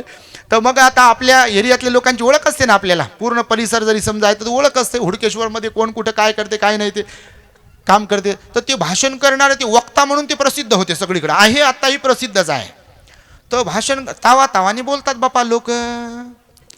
तो ते तावातावाने भाषणात बोलता बोलता म्हणे की बाबासाहेबांनी सांगितलं आपल्या समाजाला कुटुंबासह दर रविवारी विहारात गेलं पाहिजे. मी असं पाहिलं त्यांच्याकडे, ते स्वतः जिंदगीत कधी विहारात येत नाही, ज्या घराजवळच विहार असून घरचं तर कोणीच येत नाही. आता मला सांगा, त्यानं सांगावं कोणत्या तोंडाने, उपयोग आहे का काही सांगून? खरं सांगा, आता मी अशा गोळ्या घालतो तर ते मग लागतात गोळ्या, तर ते सगळ्यांनाच करून आण, पण त्याची काय आवडत नाही. ज्यांना आवडत असतील त्यांना आवडतील, पण सगळ्यांना थोडी आवडतात. असे लोक जे असतात ते सगळ्यांनाच आवडत नाही. मी तर म्हणतो बाबासाहेब आहे म्हणूनच काही काही लोकांना ज्यांना आवडत नव्हते तर म्हणूनच आवडत नसतील, कारण ते बोलायचे तर डिरेक्टली बोलत असतील. भगवान बुद्ध काय सगळ्यांनाच भगवान बुद्ध आवडत होते असं म्हणू शकतो का आपण? भगवंताच्या काळामध्ये सुद्धा काही काही लोक असे होते की भगवान बुद्ध स्पष्टोक्त होते, सत्याला धरून बोलणारे होते, वागणारे होते, म्हणून काही काही लोकांना ते आवडत नव्हते. म्हणून जरी भगवान श्रावस्तीमध्ये राहिले किंवा अन्य नगरांमध्ये राहिले, काही काही लोक भगवंताला भेटण्यासाठी गेले नाही शेवटपर्यंत. काही काही लोकांनी कधीच भोजनदान दिलं नाही, काही काही लोकांनी कधी हात जोडले नाही, काही काही लोकांनी कधी कुशलक्षेम विचारलं नाही, काही काही लोकांनी कधीच सहकार्य केलं नाही. बाबासाहेबांच्याही संदर्भात तेच घडलेलं आहे. तुमच्या माहितीसाठी घडलं नाही? नानकचंद रत्तूकडे रडले की नाही बाबासाहेब? रडले की नाही? बिलकुल रडले बाबासाहेब. पश्चाताप व्यक्त केला बाबासाहेबांनी की ज्यांच्यासाठी माझं मी जीवन अर्पण केलं, ज्यांच्यासाठी माझ्या बायकोकडे लक्ष दिलं नाही, ज्यांच्यासाठी माझे लेकरं मी मरू दिले, परंतु त्यांच्या लेकरांवर तशी वेळ येऊ देऊ नये यासाठी माझं संपूर्ण जीवन मी कुर्बान केलं, त्यांच्यातलेच काही काही लोक आज माझ्या हयात असताना बेमानी करताना दिसत आहेत. आणि म्हणून बाबासाहेब रडत राहिले बघा. कधी कधी रडले ना. नानकचंद रत्तूकडे रडले बाबासाहेब. नानकचंद रत्तू पाहत होते बाबासाहेबांना. बाबासाहेब हसतही होते, खुश होत होते. मी संविधान लिहिलं, मी बुद्ध आणि त्यांचा धम्मग्रंथ लिहिला, मी माझ्या समाजासाठी एवढं काही काय केलं, याच्याबद्दल प्रसन्नही होत होते, हसतही होते, स्मित हसी त्यांच्या चेहऱ्यावर येत होतं. आणि नंतर बाबासाहेब मग हुरमुसून, काय म्हणतात ना त्याला, हिरमुसून असे ओक्साबोक्षी रडत होते, डोळ्यातून अश्रू येत होते. नानकचंद रत्तून विचारलं बाबासाहेब क्या हुआ? तर सांगितलं ना बाबासाहेबांनी की असं असं झालं, मी पाहतोय काही लोक माझ्या धर्मांतराला विरोध करत आहे. आपलेच माहिती आहे का तुम्हाला? केला होता की नाही धर्मांतराला विरोध? केला होता की नाही बापा? तुम्ही वाचला का नाही कधी? नागपुरात जन्मले म्हणून सारं नागपुराला लोक येतात, तुम्ही तर कुठं जाता का नाही काय माहिती बापा? जात जा, कधी औरंगाबादला जात जा, कधी नागपूरला जात जा. इकडं कोणतं वर धेकड आहे तिकडं नका जात जाऊ म्हणजे झालं. हे भंतेजी म्हणे, भंतेजी काय सांगू तुम्हाला, ते गेलं म्हणे मरून, अजून एक जन्मलं म्हणे नागपुरात. आपल्यात लोकांची गर्दी म्हणे तिकडं. तुम्ही नाही तसे बापा, तुम्ही लय चांगले, तुम्ही तर बौद्धच आहे, तो विषय नाही. पण तिकडे जाणारे जे कोणते आहेत, तर पहिला कोणता तुम्हाला नियम सांगितला? उत्साहाचा नियम सांगितला. तो लक्षात ठेवा की आपल्यात उत्साह असला पाहिजे चांगले कामं करण्यासाठी, बरं का? नाही तर बापा वाईट कामं करण्यासाठीचा उत्साह काही कामाचा नाही. नाही तर लुटण्यासाठी, ठकवण्यासाठी, फसवण्यासाठी, चोऱ्या करण्यासाठी, मारामारी करण्यासाठी पण तर उत्साह असते लोकांमध्ये, नसते काय? असते ना, उत्साह असते म्हणून तर लोक तसे करतात, लबाडी करतील, याला फसवतील, त्याला फसवतील, आणि त्यामुळे उत्साह असायला पाहिजे. दुसरी गोष्ट शिकवली भगवंताने बघा, मनुष्याने आपल्या जीवनामध्ये जागृत असायला पाहिजे. कसे असायला पाहिजे? जागृत असायला पाहिजे, सतर्क असायला पाहिजे, अलर्ट असायला पाहिजे, सावध असायला पाहिजे. जसा सिंह जंगलाचा राजा कसा असतो? सावध असतो तो. सिंहाची कोणी शिकार करते काय? वाघाची कोणी शिकार करते काय? पण हरणाची शिकार केल्या जाते की नाही? कुत्र्याची पण केल्या जाते का नाही? बकऱ्याची पण केली जाते का नाही? होच म्हणता बापा, खरंच केल्या जाते ना. सिंहाची केली जाते काय? नाही, कारण सिंह कसा असतो? निडर असतो. आणि म्हणून भगवंताने सांगितलं की कोणासारखं जागृत असायला पाहिजे? सिंहासारखं जागृत असायला पाहिजे. आपण सदैव पुण्यकर्म करण्याच्या बाबतीमध्ये जागृत असायला पाहिजे आणि कुशल कर्म करण्याच्या बाबतीतही जागृत असायला पाहिजे. पंचशील पालन करण्याच्या बाबतीत जागृत असायला पाहिजे. पंचशीलेच्या विरोधामध्ये आपलं वर्तन बनणार नाही, ठरणार नाही. ह्याच्यासाठी आपल्याला जागृत असावं लागेल. बोलताना आपण काय बोलतोय, कुणाशी बोलतोय, काय बोलायला पाहिजे, काय नाही बोलायला पाहिजे, जागृत असायला पाहिजे. या शरीराने जे कोणतं कर्म करतोय ते कर्म करताना सुद्धा पुण्यकर्म करतोय की पाप कर्म करतोय, कुशल कर्म करतोय की अकुशल कर्म करतोय, यासाठी काय असावं लागेल? आपल्याला जागृत असावं लागेल. बसल्या बसल्या आपण झोपू लागलो की ऐकू लागलो, यासाठी काय करावं लागेल?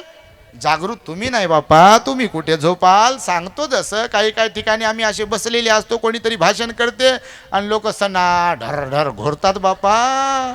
मी म्हणतो घरीच काहून नाही थांबले? घरीच झोपायचं असतं, इथे कशाले आले? तर तुम्ही नाही झोपत आहे. तुम्ही तर बाबा एकदम प्रसन्न चित्ताने ऐकत आहात. म्हणून भगवान बुद्ध म्हणाले, दुसरा कोणता नियम पाळला पाहिजे? मनुष्याने सदैव जागृत असायला पाहिजे. बाबासाहेबांच्या लेकरांनी सुद्धा जागृत असायला पाहिजे. पण हकीकतमध्ये सगळेच लेकरं आहेत का जागृत? नाही आहे जागृत. म्हणून तर ही देशाची अशी परिस्थिती बनत आहे बघा. ते तुमचा गिट्टी खदान एरिया आहे तुमच्या नागपुरामध्ये, त्यांनी ते छोटे बाबू एक गाणे कवाल होते, कवी होते, त्यांनी ते ओ बात करो पैदा गाणं लिहिलं बघा. त्याच्यामध्ये काय लिहिलेलं आहे? छोटे को गिरावो ना, नजरों से बड़े लोगों, हीरे भी निकलते हैं गिट्टी की खदानों में. हे हिरे आहेत, ह्या महिला ह्या हिरे आहेत असं मी समजतो. नागपूरचा भाग गिट्टी खदानचा हा जरी नसला तरी नागपुरात गिट्टी खदान आहे. आणि नागपुरात गिट्टी खदान असल्या कारणाने हे माझ्या आया, या माझ्या बहिणी हे पुढाकार घेऊन एवढा मोठा सुंदर कार्यक्रम घडून आणला. तर त्यांच्यासाठी हे मी दोन शब्द बोललो की हिरे भी निकलते है गिट्टी की खदानों में. तर अशा हिऱ्यासारख्या माझ्या आया, माझ्या बहिणी, माझे भाऊ, माझे बाबा जर तयार झाले बाबासाहेबांचं काम करण्यासाठी, तर बाबासाहेबांना अभिप्रेत असलेला बुद्धमय भारत निर्माण होण्यासाठी वेळ लागणार नाही. आणि हेच शब्द मी तुमच्या समोर ठेवतोय. भवतो सब मंगलं रखन्तु सब देवता सब बुद्धानुभावेन सदा सुखी भवन्तु ते.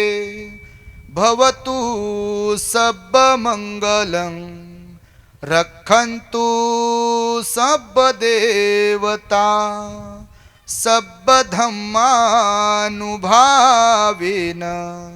सदा सुखी भवन्तु ते. भवतु सब मंगलं रखन्तु सब देवता सब संघानुभावेन सदा सुखी भवन्तु ते. इमं भिक्खं भिक्खु संघस्य चीवरवत्थं सपरिक्खारं दान देम पूजेम.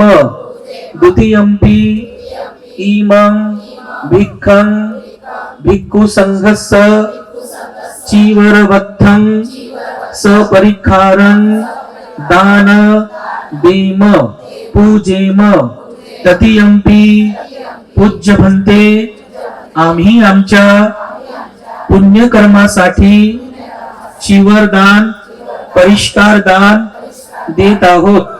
अनुकंपा करून आम्हा परिवाराच्या सुख शांतीसाठी दुःख मुक्तीसाठी या दान पुण्याचा स्वीकार करावा स्वीकार करावा स्वीकार करावा. साधू साधू साधू. इमं भिक्खं भिक्खु संघस्य दान देम पूजेम द्वितीयंपि तृतीयंपि भन्ते आम्ही आमच्या परिवाराकडून पुण्य संपादन करण्यासाठी दान पुण्य करीत आहोत. अनुकंपा करून या दान पुण्याचा आम्हा परिवाराच्या सुख शांतीसाठी दुःख मुक्तीसाठी स्वीकार करावा. साधू साधू साधू. सब्बीतियो विभाजान्तो सापरोगो विनाशतो महते भवत्वन्तरायो सुखी दीर्घायिको भव. अभिवादनशीली सानिचं वधापचायिनो चत्तारो धम्मा वर्धन्ति आयुवन्नो सुखं बलं ते.